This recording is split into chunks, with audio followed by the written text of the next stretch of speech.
Bismillahirrahmanirrahim. This is Muhammad Usman Munir. My dear 8th class students, I hope so you will be fine and fabulous by the grace of Allah Almighty. God bless you ever. Today, the topic of my lecture is your essay number 1, your topic number 1, and that is my school. इसमें बेटा मैं आपको इसकी translation बताऊंगा, मैं आपको इसके grammatical points बताऊंगा, I'll give you its comprehension as well, और I'll brief you some important meanings जिनको किए बगैर आप शायद इसको अच्छे तरीके से याद ना कर सकें, मैं उन पे भी फोकस करूँगा।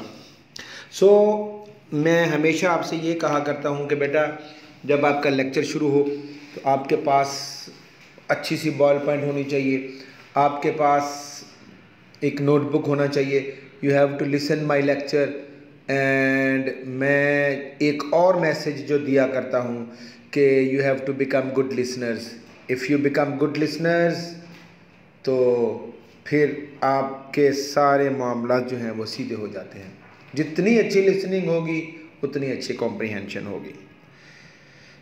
तो बिफोर स्टार्टिंग माई ऐसे मैंने एक आपके लिए इमेज निकाला है, and image for the successful students, कि कामयाब तालिब इल्म कौन से होते हैं।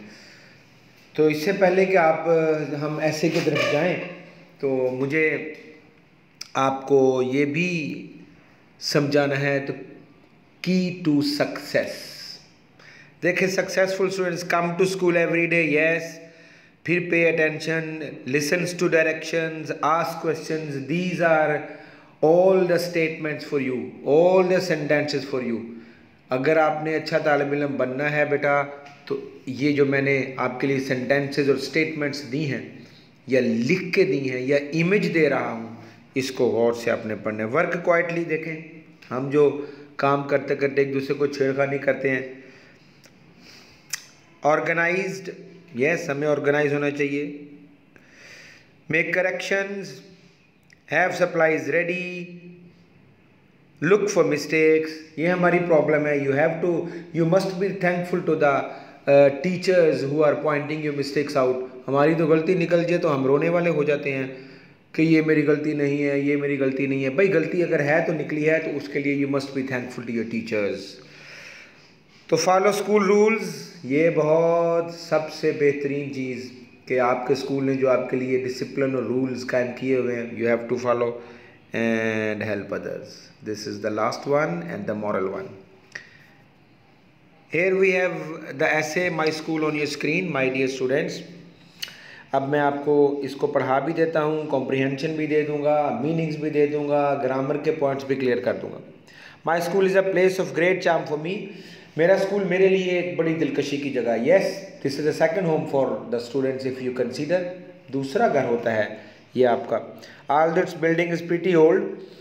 ये एक सिंबॉलिक सेंटेंसेस होते हैं। ज़रूरी नहीं कि हम सुप्रीम स्कूल में पढ़ते हैं तो हम उसी की बिल्डिंग को करें, या उससे हट भी जाएं तो इशू नहीं, उसको भी करें तो बेटा कोई इशू नहीं।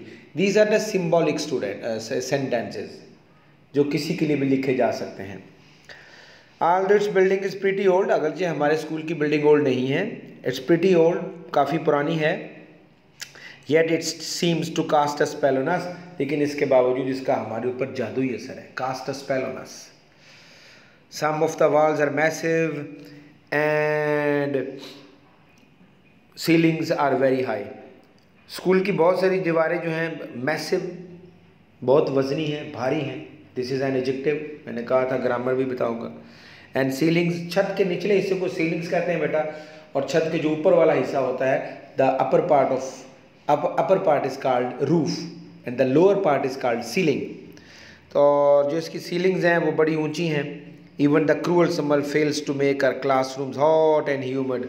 यहाँ तक कि मौसम गर्मा जो है वो भी हमारे जो कमरे हैं उनको गर्म, यानी हॉट एंड ह्यूमिड, उनमें बहुत ज़्यादा गर्मी नहीं होती ह्यूमिडिटी नहीं होती, और इसकी वजह ये है कि हमारे स्कूल्स की जो दीवारें हैं मैसिव हैं और जो छतें हैं बहुत ऊंची हैं. So we can avoid humidity and hot as well.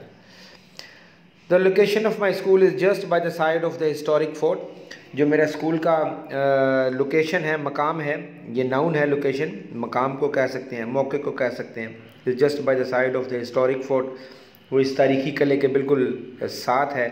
The high walls of the fort scarred with signs of wind and weather. और जो ये कला है, इसकी बड़ी बड़ी जो ऊंची ऊंची हाई वॉल्स ऑफ फोर्ट, जो इसकी ऊंची ऊंची दीवारें हैं, scarred with signs of wind and weather. तो विंड का मतलब हवा, वेदर का मतलब मौसम. मौसम और जो हवा है इसके निशान उन पर वाज़ेह हैं, यानी पता चलता है. स्कार्ड निशानदार कह सकते हैं आप, दानेदार कह सकते हैं, एडजेक्टिव हो गया ना. तो मौसम का और हवा का हमारी दीवारों पर असर होता है, पता चलता है. लुक वंडरफुल, और इस तरह वो हैरत अंगेज़ नज़र आती हैं. वंडरफुल इज़ एन एडजेक्टिव, हैरत अंगेज़ नज़र आती हैं. They have mystery of their own. और इस चीज़ का, मिस्ट्री का मतलब राज होता है, और इसका मतलब है बेटा ये ग्रामर में नाउन है. They have mystery of their own. उनका इसमें उनका एक अपना ही राज है. इस चीज़ की एक अपनी हिस्ट्री, मिस्ट्री है, राज है. We understand our library. We understand our library lesson very well. हम अपने लाइब्रेरी का सबक बड़े अच्छे तरीके से समझते हैं. Because of the nearness to the famous fort. क्योंकि इसकी वजह यह है कि हमारे स्कूल के नज़दीक तारीखी कला है, और इसका हमें एडवांटेज ये मिलता है कि हम अपना हिस्ट्री का लेसन बड़े अच्छे तरीके से समझ लेते हैं. The teaching staff at my school is very kind and devoted. Very kind मेहरबान है, डिवोटेड यानी वो फ़िदा है, उसने अपने आप को वक्फ किया हुआ है. Adjective kind and devoted adjective हुआ ना, वक्फ किया हुआ है उन्होंने अपने आप को. वो बड़े काइंड हैं, मेहरबान हैं.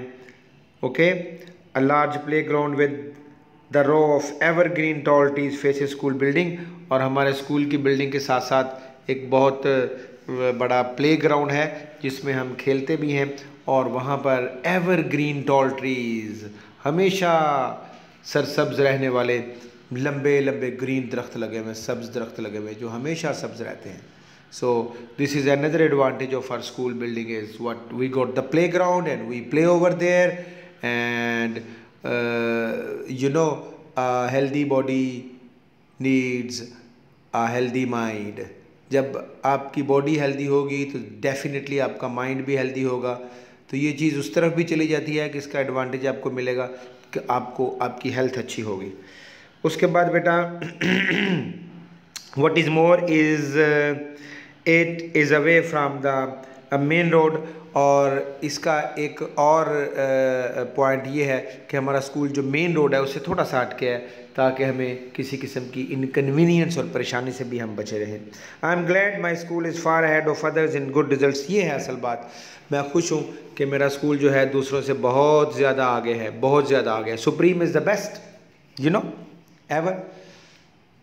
किस किस में आगे है देखें, रिज़ल्ट्स में आ गया. यस, हमारे रिज़ल्ट स्कूल के, हमारे सुप्रीम स्कूल के रिज़ल्ट्स हर दफ़ा बहुत अच्छे आते हैं. रिज़ल्ट्स में आ गया. Sports, yes we got sports. और दुआ करें ये कोरोना की सिचुएशन की वजह से जो स्पोर्ट्स रुकी हुई हैं ये भी दोबारा से रेस्टोर हो जाए, बहाल हो जाएँ, और स्पोर्ट्स की तरफ हम वापस आ जाएँ. स्पोर्ट्स में भी हमारा स्कूल बहुत अच्छा है. डिबेट्स, बच्चों डिबेट्स, बहसों मुबासा डिबेट्स भी होती हैं हमारे स्कूल में. और we got the library as well and scouting. So हमारा स्कूल इन सब चीज़ों में है जिनमें गुड रिजल्ट्स हैं, स्पोर्ट्स है, डिबेट्स है, लाइब्रेरी है, स्काउटिंग है, इनमें सबसे ज़्यादा आगे है. So God bless our school because it's our second home. तो ये था बेटा आपका ऐसे, जो मैंने आपको हर लिहाज से इनके मीनिंग्स, इनकी ट्रांसलेशन, इनकी ग्रामर पॉइंट्स, हर लिहाज से मैंने आपको बता दिया. आई होप सो कि आपको समझ आई होगी. अब होम असाइनमेंट में बेटा ये ले लें कि आपने इसको लर्न करना है, फिर इसको राइट करना है. राइट करने के बाद आपने बच्चे इसको इनकी मिस्टेक्स पॉइंट आउट करनी है, फिर जहाँ से मैंने पढ़ाया आपको या मेरे लेक्चर को दोबारा सुन के गलतियों को आपने उनकी इस्लाह करके दोबारा से देख लेना है। You know I have always been saying to my students practice, फिर मैं कहूँगा प्रैक्टिस एंड मैं फिर कहूँगा practice. So practice makes a man perfect. I hope so कि आप भी मेरी बात पे अमल करेंगे और प्रैक्टिस करेंगे। सो आपके लिए थैंक यू। आखिर पे थैंक यू होना चाहिए कि you were with me, you listened my lecture, you got my points. तो इस सब के लिए thank you very much my dear students. I hope so इंशाल्लाह ताला will meet in the next lecture. Till then इसको याद कीजिए, इसको लिखिए, और टिल देन खुदा हाफिज़, गॉड ब्लेस यू।